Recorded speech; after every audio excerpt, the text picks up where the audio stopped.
আজকে আমরা এমন একটা রহস্যময় বাংলা গল্পে ডুব দিতে চলেছি যেখানে একদিকে আছে পারিবারিক শোকের একটা ভারী পরিবেশ আর অন্যদিকে মিশে গেছে একটা দারুণ রোমাঞ্চকর সাইকেল অভিযান।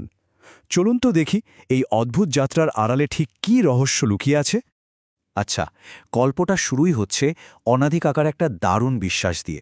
উনি বলেন সব অলৌকিক ঘটনার পেছনেই কারণ থাকে। মানে ওনার মতে সুপার ন্যাচারাল বলে আসলে কিচ্ছু হয় না, সব কিছুর পেছনেই কোনো না কোনো লজিক আছে। হতে পারে সেটা কোনো ভুল বোঝাবুঝি বা হয়তো হয়তো কোনো মানুষের সাজানো ষড়যন্ত্র। আর এই ভাবনাটাই কিন্তু পুরো গল্পটাকে এগিয়ে নিয়ে যাবে। তো গল্পের একদম শুরুতেই আমরা এমন একটা ঘটনার মুখোমুখি হই যা বেশ রহস্যময়, আর এই ঘটনাটাই কিন্তু মঙ্গলগঞ্জের পুরো অভিযানের বীজটা অনেক অনেক আগেই বুনে দিয়েছিল। ব্যাপারটা শুরু মাসখানেক আগে। অনাদি কাকার দাদা আর বৌদি মিলে ঘাটশিলায় বেড়াতে গিয়েছিলেন, আর যেটা ছিল একটা মামুলি ট্রিপ সেটাই জন্ম দিল এক ভয়ঙ্কর গুজবের। মানে ঘাটশিলার বাতাসে তখন ভাসতে শুরু করল এক পেতনির গল্প। আর এই গল্পটাই জানেন ধীরে ধীরে সবার মনে একটা অজানা ভয় তৈরি করতে শুরু করেছিল। এই যে পেতনির গুজবটা, এটা যখন সবার মনে জাঁকিয়ে বসছে, ভয়ে ধরাচ্ছে, ঠিক তখনই পরিবারে নেমে এলো একটা ভীষণ মর্মান্তিক খবর। আর এই খবরটা ঘটনাটাকে আরও অনেক বেশি জটিল করে দিল। ঘটনাটা হলো ঘাটশিলা থেকে ফেরার ঠিক পরে সেই বৌদির হঠাৎ মৃত্যুর খবর এলো। যদিও বলা হচ্ছিল যে সামান্য অসুস্থতার কারণে এমনটা হয়েছে, কিন্তু এই অস্বাভাবিক মৃত্যুটা কেমন যেন ওই পেতনির গুজবটাকে আরও উস্কে দিল। মনে হতে শুরু করল, এটাই কি তাহলে সত্যি? ভয় আর সন্দেহ দুটোই যেন আরও ঘন হয়ে উঠল। তো একদিকে এই শোক, অন্যদিকে রহস্য, এই রকম একটা ভারী পরিবেশের মধ্যেই গল্পটা হঠাৎ করে একটা অন্যদিকে মোড় নিল। পরিবারের এই বিষণ্ণতা থেকে বেরোনোর জন্য একদল বন্ধু মিলে একটা দারুণ অভিযানের প্ল্যান করে। আর মজার ব্যাপার হলো, প্রথম দেখায় মনে হবে এই প্ল্যানটার সাথে আগের ঘটনাগুলোর কোনো সম্পর্কই নেই। এই যে একটা থমথমে পরিবেশ তৈরি হয়েছিল, সেটা কাটানোর জন্যই গল্পের কথক আর ওর বন্ধু শামীমের আরেক বন্ধু আদিত্য একটা দারুণ প্রস্তাব নিয়ে এলো। আর আদিত্যের প্রস্তাবটা কি ছিল জানেন? একটা সাইকেল অভিযান। ভাবা যায়? এই স্বতঃস্ফূর্ত আর কিছুটা দুঃসাহসিক প্ল্যানটাই যেন ওই দমবন্ধ করা পরিবেশে একটা খোলা হাওয়ার মতো এলো। বেশ, এরপর ধীরে ধীরে এই অভিযানের ছোটখাটো ডিটেলসগুলো ঠিক হতে লাগল। আর ঠিক তখনই সামনে আসতে শুরু করল কিছু বেশ অদ্ভুত আর রহস্যময় শর্ত।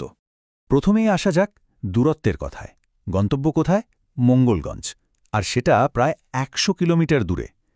ভাবুন একবার, সাইকেলে করে এতটা রাস্তা যাওয়া, এটা কিন্তু মুখের কথা নয়, বিরাট একটা চ্যালেঞ্জ ছিল। আচ্ছা, দূরত্বের পর এবার খরচের হিসাব। দুদিনের থাকা, খাওয়া আর যা যা লাগে সব মিলিয়ে পার হেড বাজেট ঠিক হলো ১৫০০ টাকা। মানে বেশ কম খরচে একটা দারুণ রোমাঞ্চকর ট্রিপের জন্য ওরা একদম রেডি। মজার বিষয় হলো যে প্ল্যানটা ৩জন বন্ধু মিলে শুরু করেছিল, একদম রওনা দেওয়ার আগে তাতে আরও ২জন জুটে গেল। মানে টিমটা এখন ৫ জনের।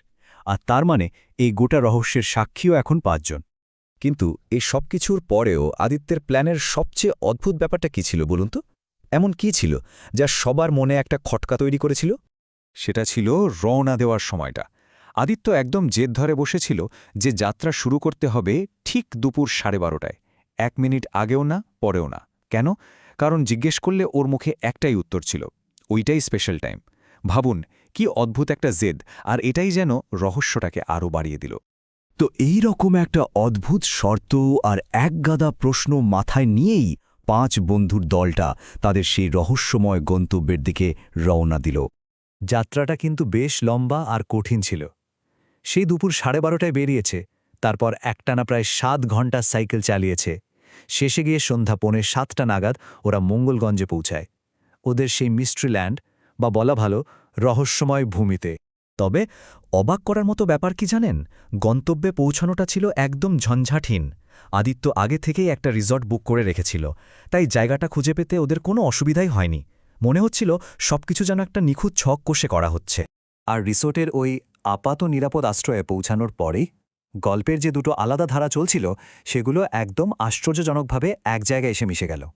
কিন্তু সবচেয়ে অদ্ভুত ব্যাপার হলো, এত লম্বা একটা জার্নির পর ক্লান্তি কাটানোর বদলে বন্ধুরা রিসোর্টের ঘরে বসে আবার সেই পুরনো আলোচনাতেই ফিরে গেল। ভাবুন একবার, যে আলোচনা থেকে পালানোর জন্য এই ট্রিপের প্ল্যান, ঠিক সেখানেই ফিরে এলো ওরা। আর ঠিক তখনই ব্যাপারটা জনের মতো পরিষ্কার হয়ে গেল। এই যে সাইটেল অভিযান আর পরিবারের ওই বিপর্যয়, এগুলো আসলে দুটো আলাদা ঘটনা নয়। মঙ্গলগঞ্জে এসেও ওদের আলোচনায় ঘুরে ফিরে সে অনাদি কাকা, ঘাটশিলার পেতনির গুজব আর বৌদির ওই রহস্যময় মৃত্যুর কথাই আসতে থাকল। আর এখানেই আমরা আজকের আলোচনাটা শেষ করছি একটা বড় প্রশ্ন রেখে। আদিত্যের এই মঙ্গলগঞ্জ অভিযানটা কি সত্যিই মন ভালো করার জন্য একটা সাধারণ ট্রিপ ছিল, নাকি ঘাটশিলার ওই পেতনির গুজবের সাথে এর কোনো গভীর আগে থেকে করা কোনো প্ল্যান জড়িয়ে আছে? উত্তরটা সেটা হয়তো পরের পর্বের জন্যই তোলা রইল।